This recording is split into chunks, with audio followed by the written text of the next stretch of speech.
Yo, what's up guys, welcome back to the channel. In today's video I'm going to show you how to protect your Bright account from fraud. Are you worried about fraud? Well, in this 2-minute guide I'm going to show you exactly how to protect your Bright account and keep scammers out. Let's lock it down. First, use a strong password. Go to settings, security, change password. Use at least 12 characters, mix in numbers, symbols, and both uppercase and lowercase letters just to make your password much harder to guess. You can also enable two-factor authentication.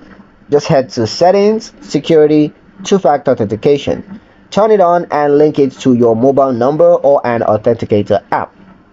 You can also set up biometric login like fingerprint or Face ID. Just go to settings, login options, and toggle on biometric login. You can also review linked devices. Just tap settings, devices, and from here you can remove any devices that you don't recognize with just a tap. You can also turn on suspicious activity alerts. Just visit settings, notifications, security alerts, and make sure that they're enabled. Also, never share your login details. Bright will never ask for your password via email or phone, so beware of phishing scams. Stay smart, stay secure. Like and subscribe for more Bright safety tips, and thank you guys for watching. We'll see you in the next one.